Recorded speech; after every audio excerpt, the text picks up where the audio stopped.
Hello, everyone, and welcome to this Alliances for Action webinar to support the ACP countries and industries.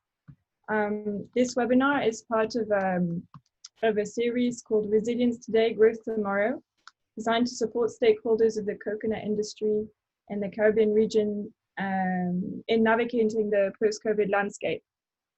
So the topic of today is sustainable technologies for effective business operations. We will discuss technologies for sustainable agriculture and climate resilience, such as solar panels, bioenergy, and waste management. And the presentations would include ongoing programs supporting the incorporation of renewable energy into agribusiness and potential to generate energy and byproducts from the coconut. I'd like to begin by thanking our donors and partners, especially the European Union, the CARIFORM Directorate, the Organization of African, Caribbean, and Pacific States, the Caribbean Agricultural Research and Development Institute, CARDI, and all our important regional partners.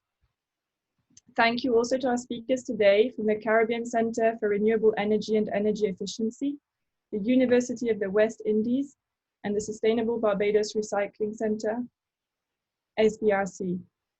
I see we have over 89 registered participants from 25 countries. So we're really pleased with that turnout. Thank you for taking the time to participate today.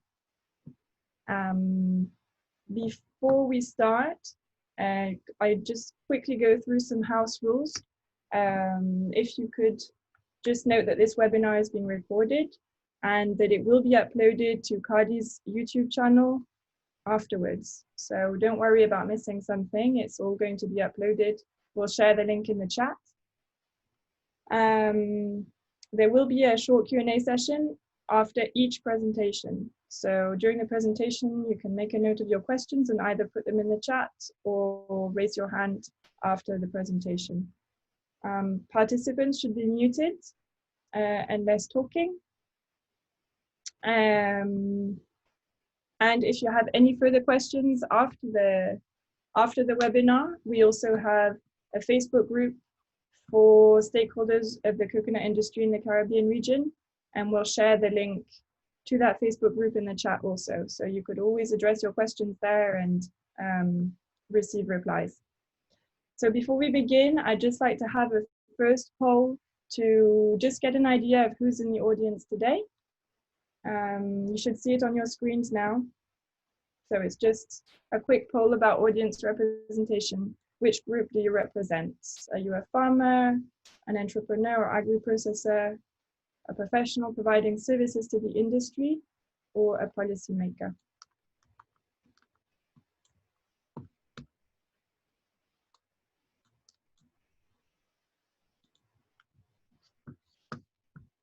And while you do that poll, let me just introduce you to our first speaker. So we have Charlin Bodley from the Center for Renewable Energy and Energy Efficiency, and she will be making a presentation on renewable energy for sustainable agriculture. So before we get started with Charlin's presentation, okay, do we have the results? Yes, so we have mostly professionals providing services to the industry, but it's quite a mixed audience. Thank you very much. Charlin, I give you the floor. Thank you so much for joining us today. Thanks, Sarah, and good morning to everyone. It's a pleasure to be here representing the Caribbean Center for Renewable Energy and Energy Efficiency. We affectionately call it the CCREEE. And the CCREEE is essentially the implementation hub for sustainable energy within the CARICOM region. It is an institution of CARICOM, however, it operates independently to meet the needs and transform the lives of our Caribbean people through sustainable energy. Charlin, just sorry to interrupt. You might see there's a second poll up on the screen. It was just to complement your presentation. It was just a quick question. on for our target for our audience on which renewable energy options they have available in their country. So just to give Oh, great, this is useful. yeah, just to give some context to your presentation. Sorry about that. That's okay. So maybe okay, solar is the majority. Some wind, some hydroelectric, but yeah, mostly solar. Yeah, and some geothermal, which is also important in our context.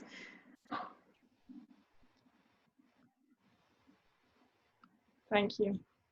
Go ahead. Okay. So once my presentation is on screen, I will proceed. In the meantime, my presentation will feature a bit about sustainable energy with a small focus on the coconut industry. And I noticed from poll number 1 that we have some agro-processors in the room and professionals working to provide services to the sector. So having a look not only at the coconut industry, but broadly sustainable energy for the agricultural sector is important to meet the needs of our audience. As mentioned, I'm Charlin Bodley, so we can proceed to the next slide. And I will just take you through a broad overview of renewable energy and the agricultural sector. And out of that, a great segue into the need for project development for such renewable energy projects. And as the Center for Renewable Energy and Energy Efficiency, the CCREEE offers a number of service packages, including our project preparation facility that provides these services to help projects or bridge the gap between projects and project ideas, project concepts, feasible projects, and bankability. So getting projects through a pipeline and ensuring that they are at a point of being bankable or investment ready so that we can actually have implementation on the ground. And I will just delve a little deeper into the PPF tool, what it offers, the timeline, and how it can be made available, or how players within the sector can tap into the facility. Next slide, please. Is renewable energy in agriculture a winning combination? My first and immediate answer is definitely. On a number of fronts, and I will start with what is most relevant to the coconut industry. Waste produced from agro-processing, and particularly in this case, the coconut industry, can be converted to useful energy. We're going to hear a little more about the technologies behind that, so I won't spend too much time speaking about that. Coconut husk can be transformed into a value-added fuel source, which can replace wood and other traditional fuel sources. And as you will hear a little later, can produce electricity. The Caribbean region, so moving a little away from the waste aspect, waste into energy aspect of the sector. On the flip side, we speak about agro-processing, and as I mentioned, I'm happy to see so many agro-processors in the room this morning. The Caribbean region, as we know it, has an abundance of renewable energy sources, and unfortunately, we have not tapped into that potential in a manner that allows us to boast of using what is available to us, our indigenous renewable energy sources. These sources can be harvested to support agro-processing in a number of ways. The main point here is that it can contribute to competitiveness of the sector. It can assist with lowering costs of operation. We had a poll, we saw a number of sources, wind, solar, biomass, hydroelectric, geothermal energy are just among those that are available to us in the Caribbean region. I will just focus a little more on solar, and from the poll we saw it was the most chosen option when we were asked which renewable energy source is present in your location, in your country. Solar irrigation for livestock and crops. So even in terms of taking care of your livestock, your crops, watering, and we know we've had some major issues in the Caribbean in regards to drought, and so that is the first beneficial use of solar energy for the agricultural sector. Solar water heaters can provide hot water for operations, including for cleaning purposes. So for livestock, pen cleaning, instead of using an electric water heater, solar water heaters can provide that. Solar drying of crops, a very simple technology. In St. Lucia, a few years ago, there was a project that trained rural women in a particular community to build solar dryers. You have different types of solar dryers. I won't go into detail, but just to mention, you have solar dryers that are direct or indirect in terms of how the technology works. And it really is a simple setup. It involves a rack. You have a collector to collect that solar energy. And in terms of coconuts, on the market, I see, coconut chips. People, you may decide to use solar dryers to dry those crops. Outside of the coconut industry, we have so much mango going to waste because it is a seasonal crop. And so using solar dryers to produce these dehydrated products is an option that farmers can consider.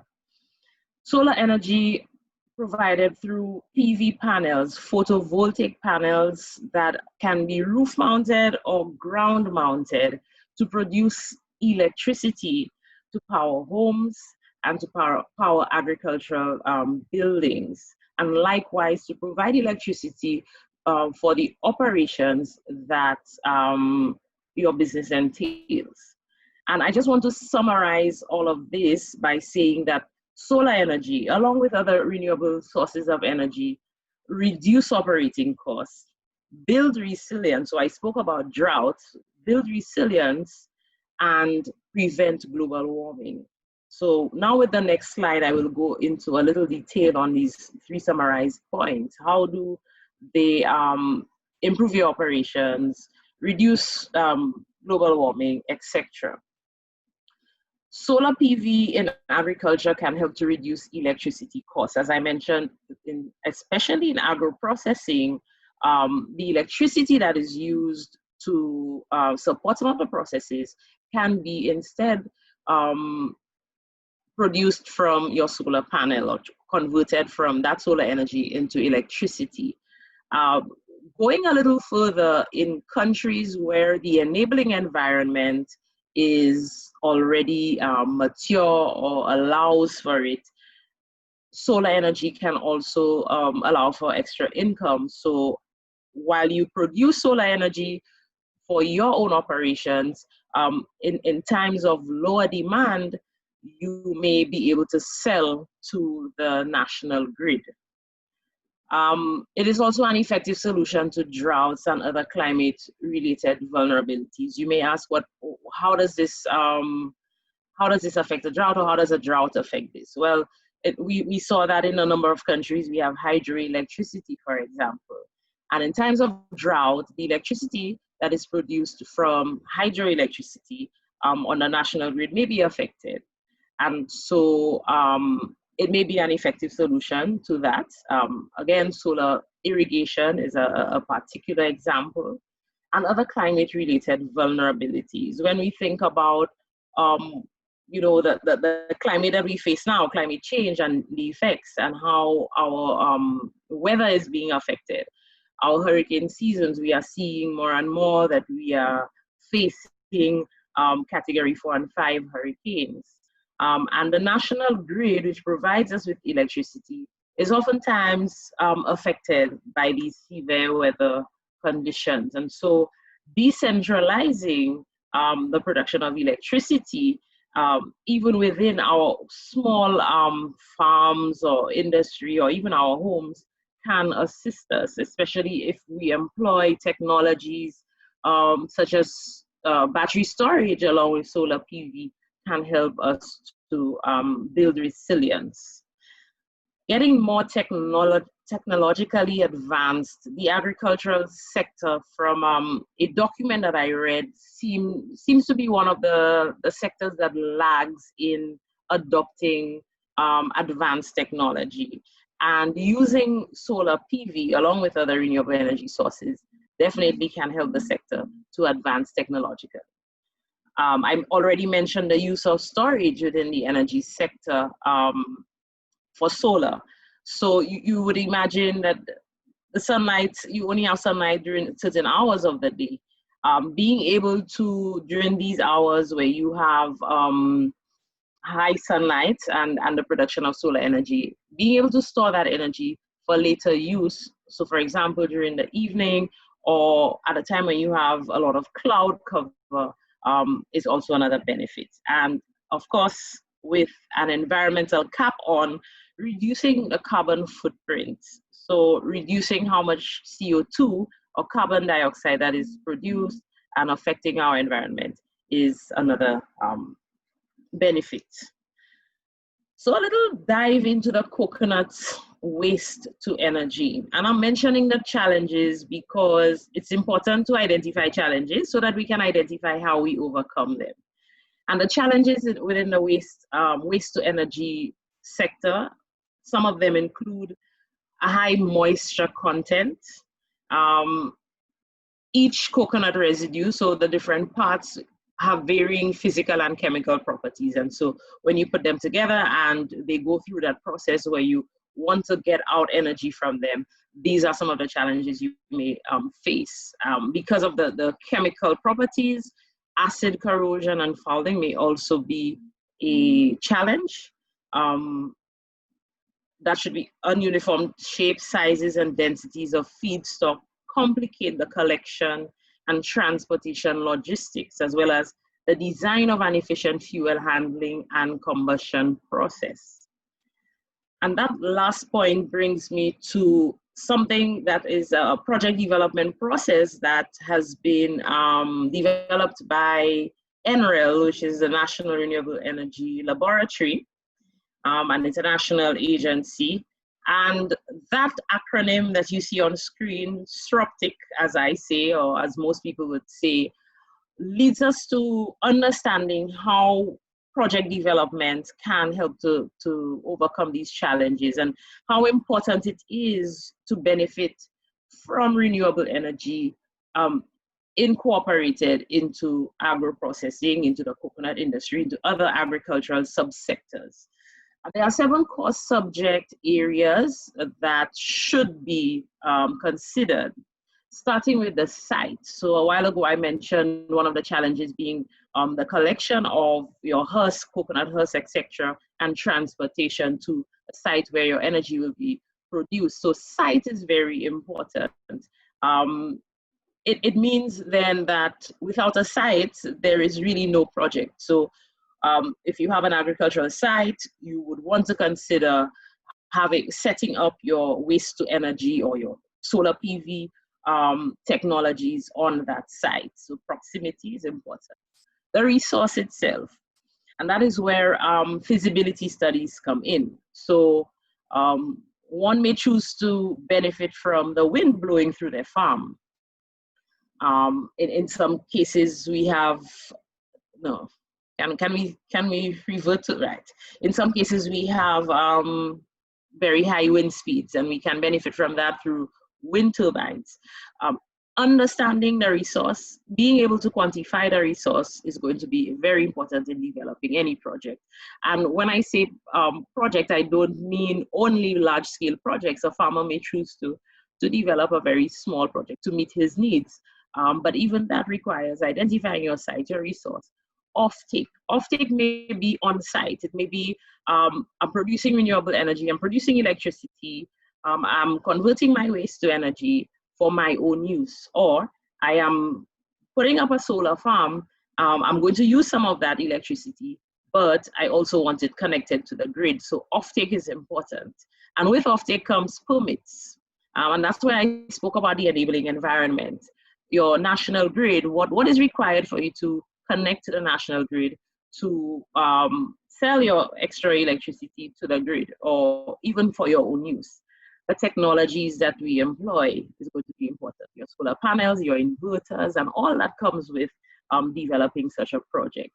Your project team, and of course, capital. And I know that capital is a big issue. We've conducted a needs assessment across the region, and access to finance and capital seem to have been a major concern among the MSMEs who responded to a survey that we put out. And so proper project development should ensure the right level of expertise, selecting the right technology for cost-effective handling.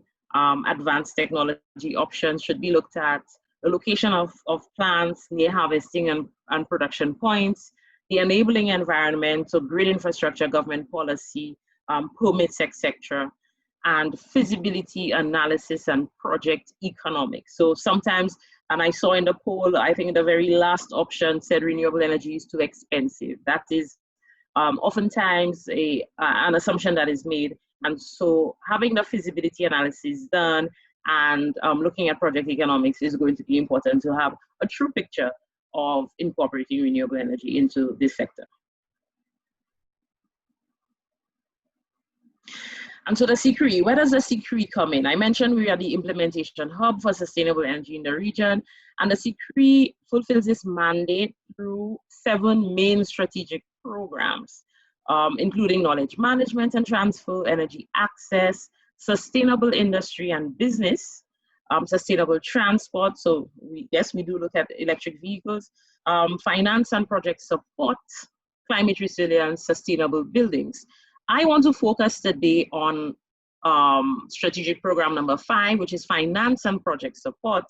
And under that program, we have what we call our project preparation facility. We can go to the next slide. It will give a little more information about that facility and what it will offer. I must inform that the facility is in the process of being established. In the meantime, the CCREEE does stand ready to provide a certain level of support as we set up that PPF. So by the time it is launched, we would have already been interacting with the sector and our potential users to the facility. It's intended to bridge that gap between uncertain projects and practical investments through technical assistance, financial assistance, and financing. The facility will maintain and expand the sustainable energy project pipeline, and that is particularly to allow the region to showcase economies of scale, to attract new financiers and funding sources, and even what we're doing here today, that there's you have associations, and I noticed we have some associations who represent players in the sector.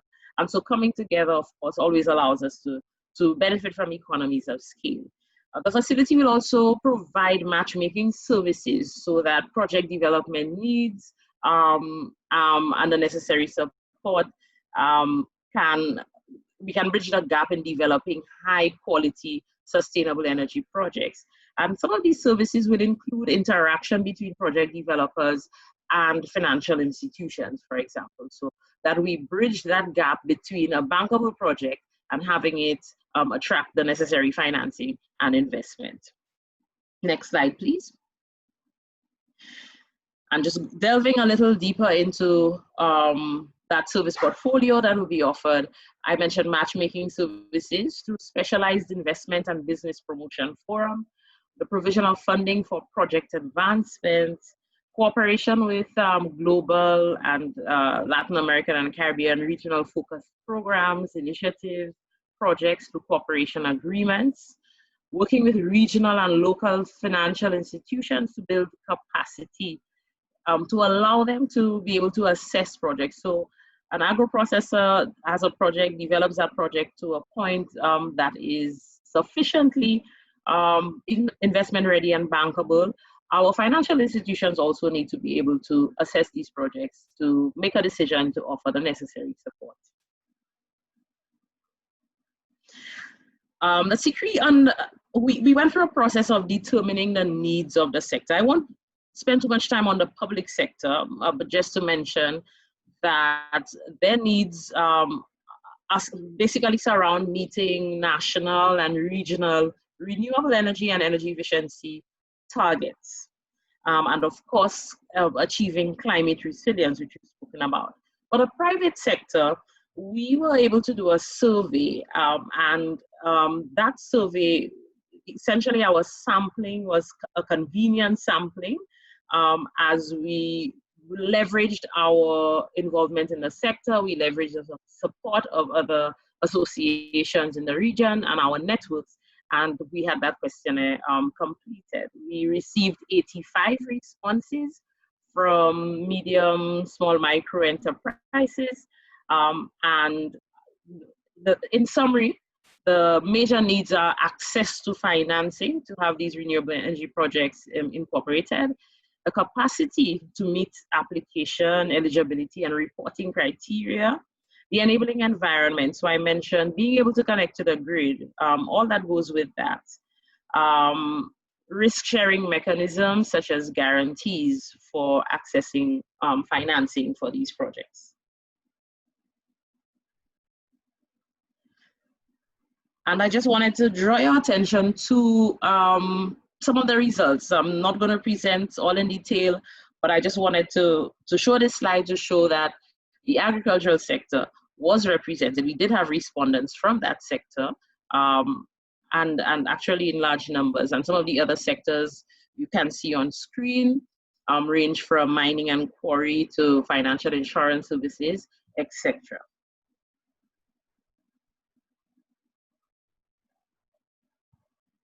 And this again is featured from that survey, where we try to find out from respondents the status of implementation of sustainable energy. I'm just going to focus on the second, which is essentially nearly 60% of respondents said that no sustainable energy measures or projects had been implemented within their businesses, but they were considering implementing some.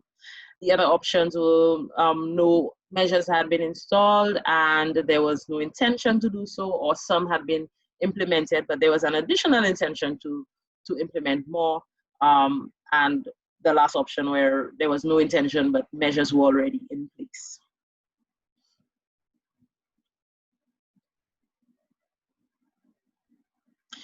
And this is based on, again, the response of the respondents, their perceptions of what the main challenges are in attracting energy, renewable energy or sustainable energy project finance. And the most common response was no financing mechanism is in place to match the needs of projects. And that brings me to, we can move to the next slide, and that brings me to speaking about the CCREEE project preparation facility, the establishment of that facility. It will be launched in November, and we will undergo a validation process between November and April 1st, where we will announce a fully operational PPF. Again, to note though, that before April 1st of next year, that should be 2021, we will be offering services to key players within the sector, within all sectors, I should say, who are interested in developing renewable energy projects and getting them to a point of bankability. And so with the next slide, in conclusion, I leave with you the fact that sustainable energy can benefit the coconut industry and other agricultural subsectors through the employment of renewable energy technologies, for example, solar panels, solar PV, wind, and also through converting waste to energy. So coconut waste can be converted to energy to benefit farming businesses. And importantly so, and if there's anything you remember about the CCREEE, I urge you to remember that the CCREEE is well placed to offer that necessary support to the sector through its project preparation facilities, among other strategic programs. And remember that project development is important in ensuring success in incorporating sustainable energy measures in any business, but that we're speaking about the agricultural sector and coconut processing. So with that, I thank you so much for your attention, and please feel free to contact us at the CCREEE. You could visit our website, have a little look and find out some more information about the organization. You could also email us at info@ccree.org. Thank you.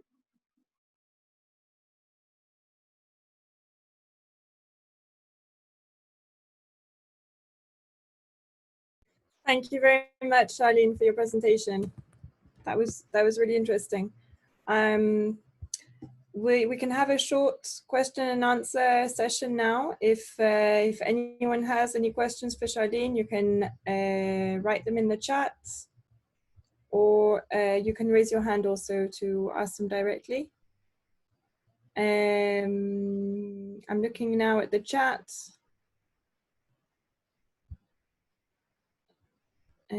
So yes, we will be sharing this presentation after the session. We will share the link. It will be on CARDI's website.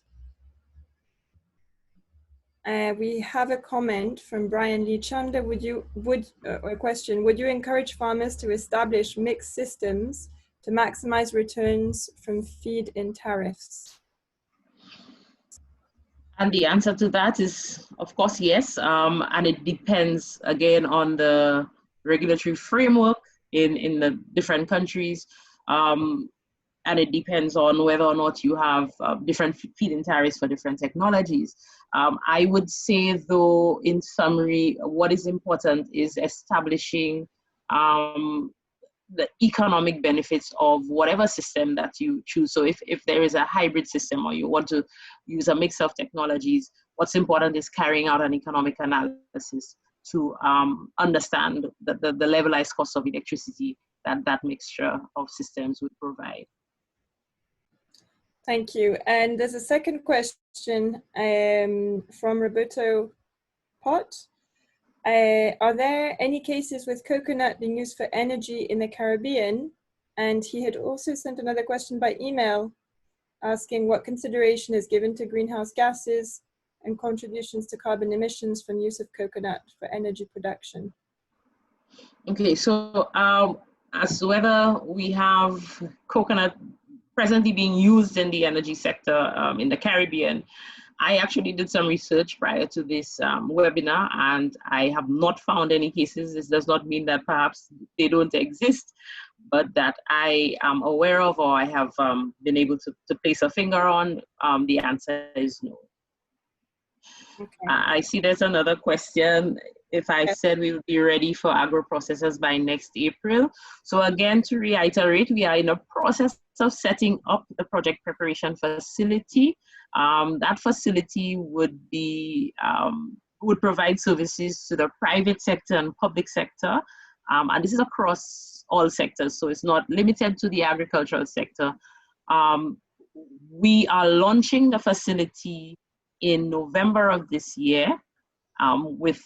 We have certain partners that we're working with, and we will be receiving seed projects that would go through a process that we would use as a validation process for the design of that facility to allow us by next April to have it being fully operational. So between November and April, it will already be operational, and we will just cement everything and validate to have it April 1st being completely operational. So yes, before April, we would be available and ready to receive applications and to provide support. Thank you, Charlin.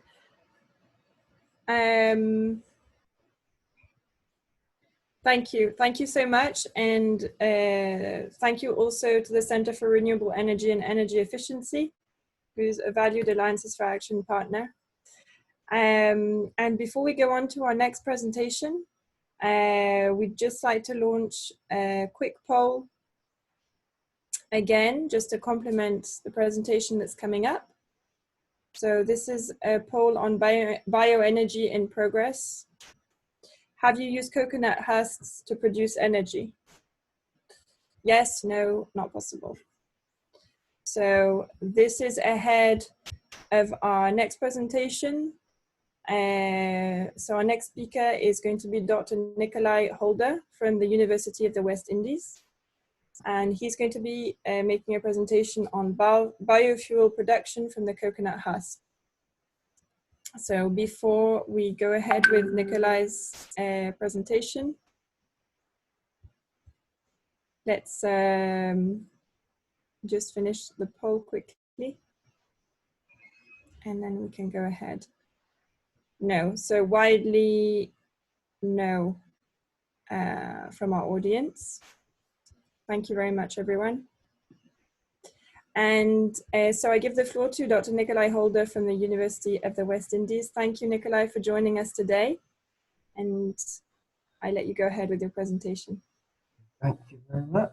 It's a pleasure to be here. You can see the screen? Yep.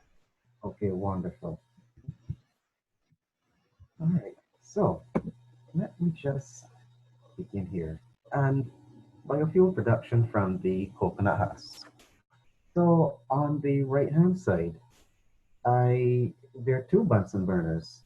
The one on the right is operating off of propane, LPG, traditional liquid petroleum gas, and the one on the left, that is from biomethane produced from an anaerobic digester that we have on campus. And you can see, the flame size, the heat, all of that is pretty much the same.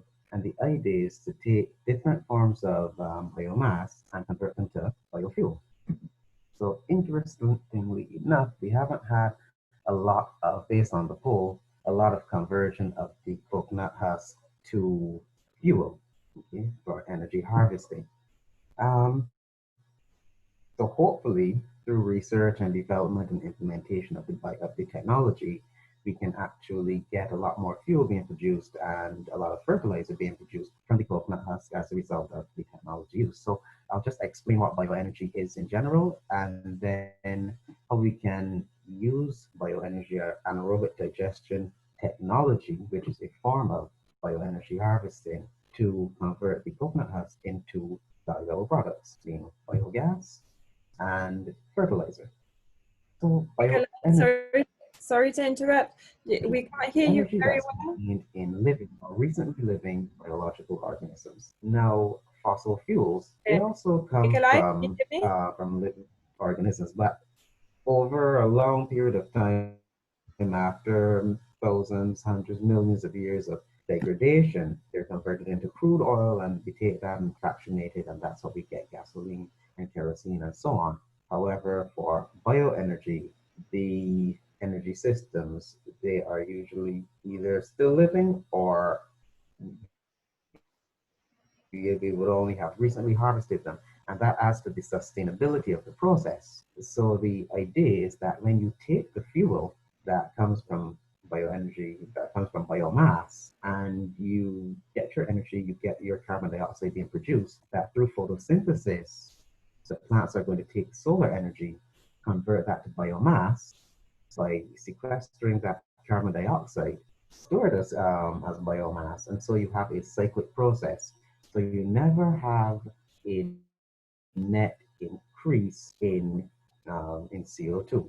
And that's what makes the process green. That's what makes it sustainable. You can more or less produce your fuel on site in a sustainable manner. So plants convert the energy from the sunlight into chemical energy in the form of glucose, and there they can make the other biopolymers such as cellulose and so on that can go on to make the different plant structures, such as the different fibers and that make up the coconut husk. And of course, animals will get their bioenergy from consuming plants.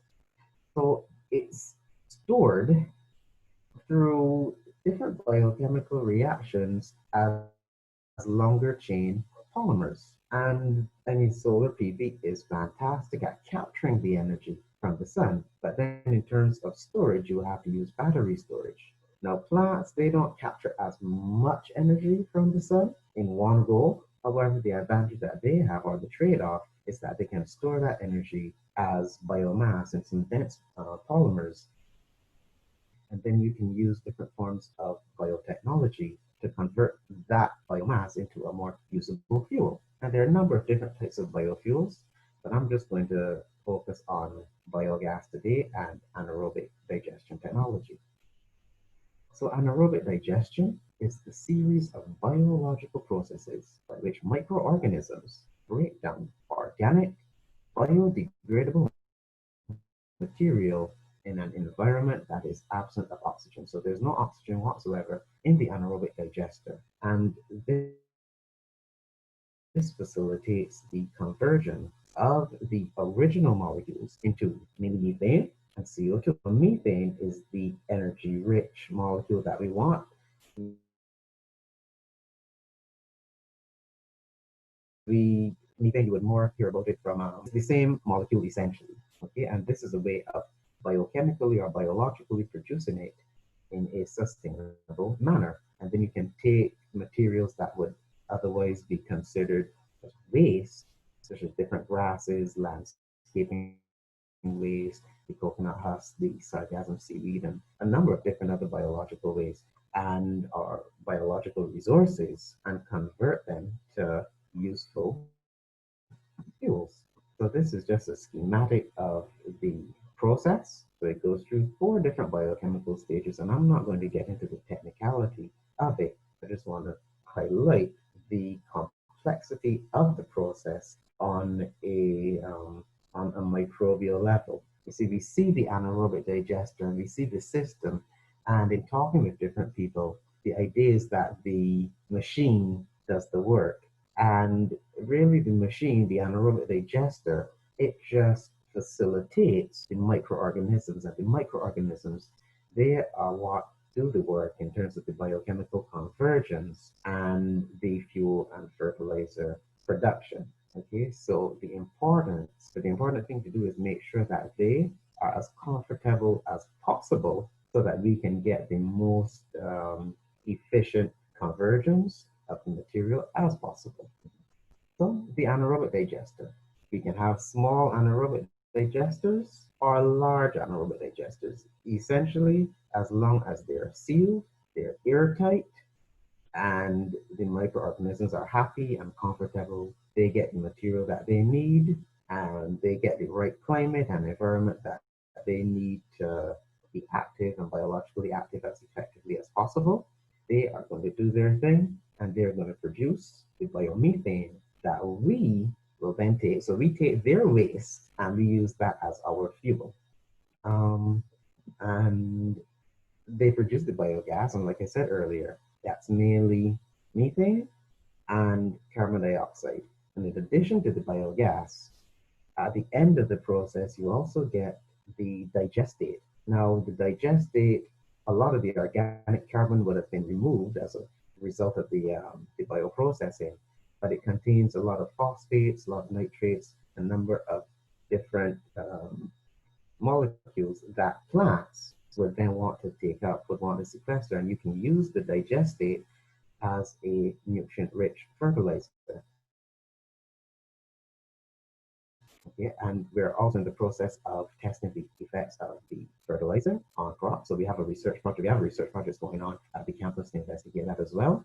And the results from one of those projects, this was done last summer, showed that one of the, because we would have taken the digestate, combined it with water, then made a few different digestate to water mixtures, and had different treatments to some tomato plants. And we found that one of them actually gave equal levels of production to a commercial-based fertilizer. So there's a lot of potential for the technology, both from the fuel aspect as well as from the fertilizer aspect, and so it can really tie into the agriculture sector from there. So I'm just going to show a short, it's about a 2-minute video about the anaerobic digester that we have at the Capel campus. So it would have taken some of the research that we would have done in the lab. And in the lab, we have some small anaerobic digesters, and we can literally run hundreds of digesters simultaneously. So we take out all of the trial and error that would occur on the larger systems, the industrial size systems, and we optimize the process in the lab, and we can then implement it on a larger scale from there. So this video that I'm about to show, it is from when I was a PhD student, and we then used the grass based on some of the results that we got in the lab, and we fed this anaerobic digester that we have on campus, used it to produce biomethane. And what's not shown in this particular video, we then took the gas, compressed it, and used it to run the Bunsen burners in the laboratories. So we replaced LPG. So I'll just show this video, and then I'll get back to the rest of the presentation.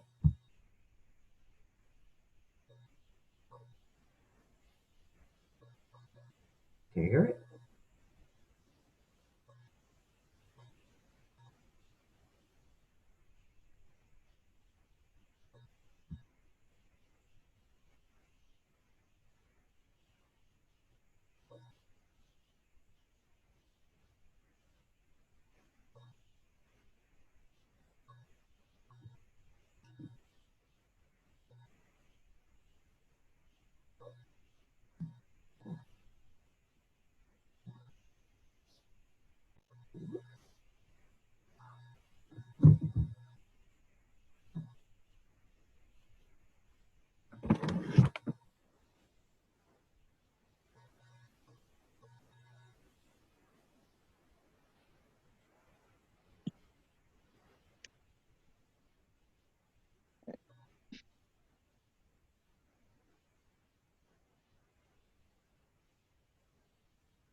Hi, Nikolai. We're not hearing the video. Maybe if you can share the link and then the participants can take a look at it. I mean, we see the video and we see the subtitles, but we are not hearing it.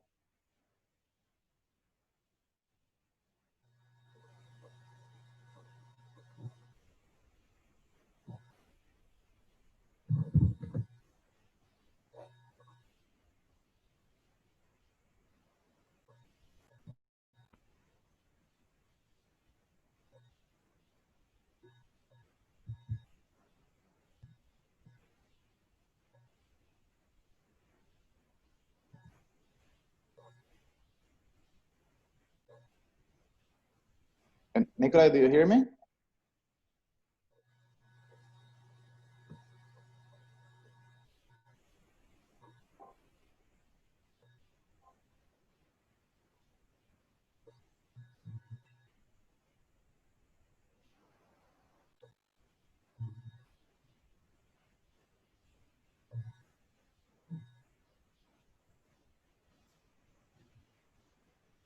Sorry, everyone. It seems that we have a bit of a technical glitch. Okay. And Nikolai. So just continuing from that, I hope it played. It should have. So continuing from that, like I mentioned earlier, there are a number of different feedstock types that we can use. So sargassum seaweed, the animal dung, the grasses, and the coconut husk. And this project that we're going to be doing a lot of research here at the campus in terms of optimizing the production of biofuel, of biogas, and fertilizer from the coconut husk. So currently, the coconut, we get coconut water, coconut milk, we get the oil, and then we get the husk, and that's normally it's discarded, or it can be used to make mulch. And those are the main uses that I'm seeing currently. Of course, the coconut husk, you have the pith, that's like the spongy material, and you have the fibers. And what we're going to do, or attempt to do, is get the microorganisms to take that material, we're converted to methane, so we're going to do a significant amount of lab scale testing, convert it to methane, and then we'll apply those optimal conditions on a prototype scale, field testing, much like what you saw in the video, hopefully it played, and then we will have industrial application. So in conclusion, the coconut husk can provide valuable bioenergy through biochemical convergence. Of course, we need to do the research and actually develop it from the ground up. But once it's done effectively and efficiently, it can increase the value of the coconut crop and the whole coconut industry through fuel and fertilizer production. Thank you.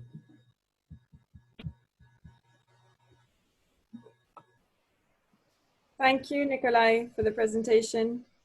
I'm not sure if you can hear us. We had trouble with the video. We couldn't, there was no sound. So it was okay, the parts that had the subtitles, because we could read, but we couldn't hear the video, unfortunately. So does anyone, if anyone has any questions for Nikolai on his presentation topic, you can always put the question in the chat or raise your hand. William has just shared a link to Nikolai's video in the chat also, in case you want to watch it again. And if you scroll up in the chat, I also shared the link to our Facebook group for stakeholders of the coconut sector in the Caribbean region. So please feel free to join the group. We really intend to use it as a platform for sharing and discussion. So, and not only join the group, but, you know, we encourage you to also share any useful resources or questions that you might have. So I don't see any questions right now for Nikolai. In case any pop up later on, you can always hold them for the end, and we can have a Q&A session at the end also. Thank you very much, Nikolai, for your contribution. And before we move on to our next speaker and presentation, we'll put another quick poll up for you ahead of our next presentation. This one is going to be on how you use coconut husks. So you should see that up on your screen shortly.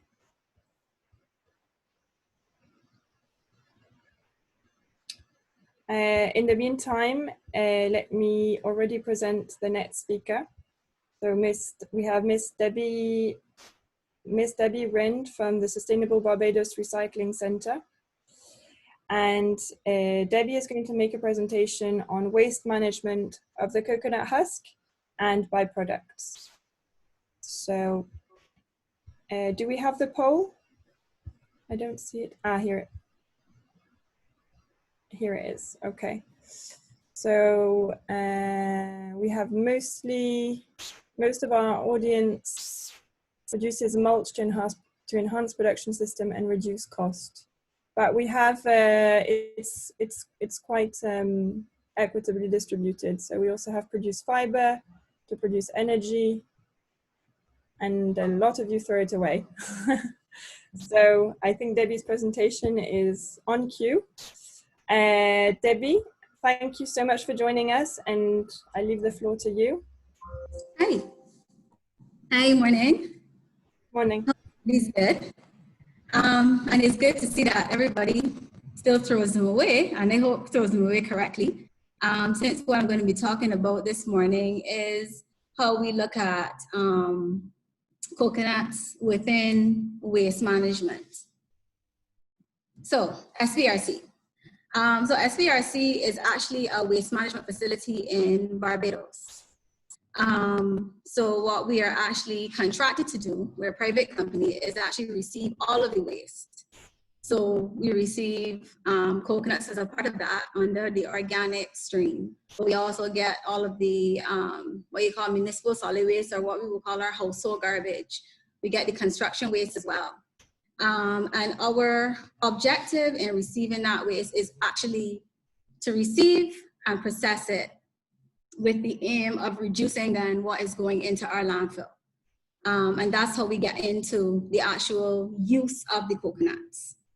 So just a little background, we actually get about 400 tons, or 400 loads, I should say, of material a day. So we get both from the government collection service here locally, as well as the private collection services, which equates to about 800 tons. That is in total of waste. And that's just on average. You know, sometimes it will drop a little bit and sometimes it will go up. But interestingly, we get about 50 tons in average daily. Sometimes it goes as high as 100 to 200 tons. Sometimes we get as low as 6 tons on any given period. Right now, what we're finding, I guess, because we would have just come out of a drier season and still in a relatively dry period in Barbados, that the coconut production was down a little bit. So then you see the fluctuations in the quantities that we will actually receive. So this is just a little breakdown of what I was talking about previously in terms of the types of waste, and just giving you a look at what the coconuts will actually look like when they actually enter the facility, and what material will look like when it comes into the facility. If you remember on the previous screens, this is actually just a overview, a sky-high photo of what the facility looks like, just so you get a picture in your mind of what you're actually looking at when you actually drive into the facility and actually tip off the material. So this is just a little pictorial of how we go into actually making our mulch product. Because as I was alluding to, we produce products from everything that we get coming in. We either produce products from the organics, or we look at ways that we can utilize the materials so that we're diverting either through recycling or finding some alternate use for the items that we get coming in. So we actually will take the coconuts, we mix them along with wood. We use wood because of the grinding process that we use to produce the mulch. It cannot handle the coconut fiber by itself. Coconuts are very, very fibrous, and it literally will block the machine and bring it to a grinding halt. It will just stop the machine completely, and it will have to stop the production, open it up, and go again, which of course is a lot of downtime and so on. So we found it's easier if we just send it through with wood, which will help with the actual process. So when we're able to grind it, we then send it through a trommeling or screening process, and that will produce then 2 different grades of the material. We get a coarse material, and then we get a finer material that will come through the screen. And this is just a look at the 2 machines that are utilized, both the grinder in the top left-hand photo, and below that is the trommel. I'm going to show you a little video. I hope it shows clearly. There's not going to be any talking. It's just to let you see what the actual process looks like.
Good. I hope everybody was able to see that clearly. So what you would have seen in the video is basically just our excavator. It picks up the material, whether in the video it was showing actually grass and tree clippings, but a similar thing is repeated when we are grinding the coconuts with the wood. So the excavator will just pick up that material, place it into the high-speed grinder. It is an electricity driven machine. It's an 8,000 horsepower motor, so it does use quite a bit of electricity, as you might imagine. But just going back to what Charlin would have said about PVs and alternative energy, we do utilize photovoltaic cells at our facility. So that does help with some of that, to offset some of that consumption that we will get from the grinder use. So once it goes through the grinder, comes out through that, that belt, through the output, and goes directly into the trauma. And if you notice, there are two belts for output. One belt is basically what will be sieved through the screen, or what will come through the holes. And then the over pieces are the larger pieces that will not be able to go through the screens. So what we're able to do is that we're able to change the screen based on the type of material that we want to get. So we can get a 1/2 inch, we can get a 3/8, we can get a 3/4, based on what customers would be looking for or what we're actually looking to produce. Yeah. So this is just a look at the two different grades, so you can just see a little bit closer. So the top picture is actually material that would have gone through our 3/4 inch screen, and below is what would remain. So a coarser material. So what we will find, like Nikolai was talking about, we do mulching, and I noticed from the poll that there are some persons that would utilize mulch. It will be interesting to see if they're making their own mulch, because I do know some people go through the very hard work of actually pulling out the inside of the coconuts themselves and using that at home. Some people will actually say that they have turned down coconuts directly in the garden, and that has helped as well. Just to utilize some of the coconuts. So for those that may not be familiar with mulching, mulching is just, you're just placing organic material on top of the soil. So what that will do is that it will help to increase your organic content. It will help with moisture retention. It will help with weed control. And it adds back a lot of very necessary organic matter, increases a lot of your microbial activity in the soil, etc. You get all the nice creepy crawlies that the farmers like to see, to help with the tilling and so on. So it is very advantageous to use mulch. And of course, additionally, because we're looking at it along with waste management, it is material then that you don't have to throw away. So it's not going into your landfill or going into gullies or just being dumped illegally, as we find sometimes is the issue within a Caribbean context, where if people don't have a proper disposal area, or if they don't have a way to utilize the material, then they will just throw it wherever. So then you get, of course, other issues developing there. We have had customers that do utilize it in their aquaponic system, and they've gotten a lot of success with it, where of course you're looking at using a soil-less product, and we get a lot of good feedback from people using it within aquaponics. Locally, we also find that a lot of people use it for anthuriums and orchids, because they are plants that don't like or take a preference away from using soil or growing within soil.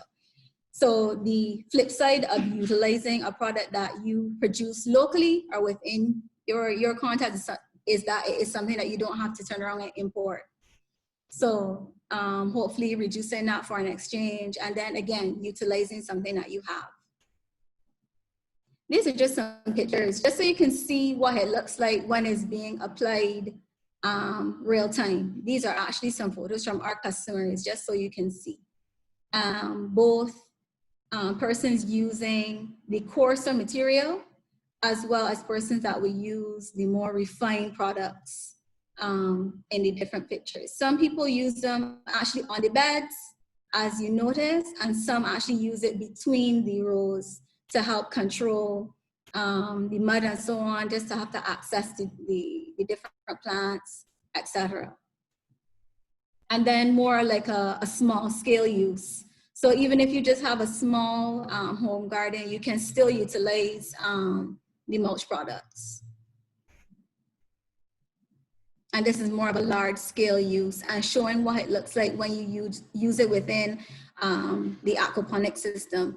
Now, what would be interesting is seeing it better utilized, because what we found with customers and just getting feedback from people is that it's very limited. I mean, coconuts is one of those things that you can utilize, not just within the things that I have shown or that have been shown previously, but there are different products that you can make. I mean, I've seen mats being made from, like literally doormats being made from coconut product.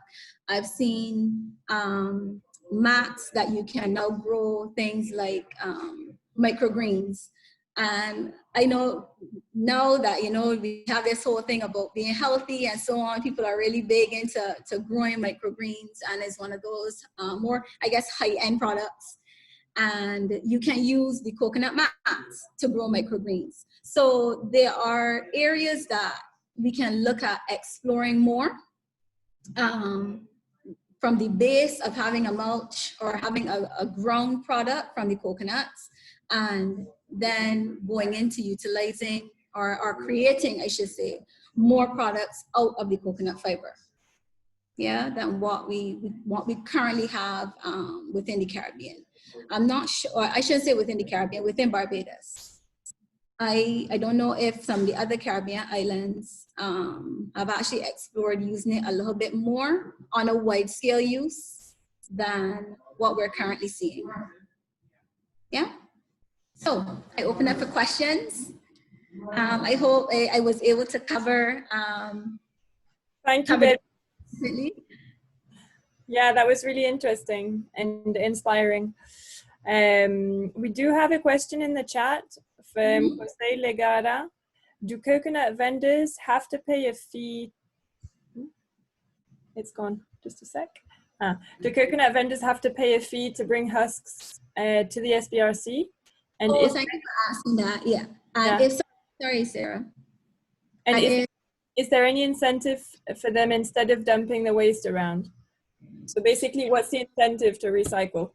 Yeah. So no, there's no fee.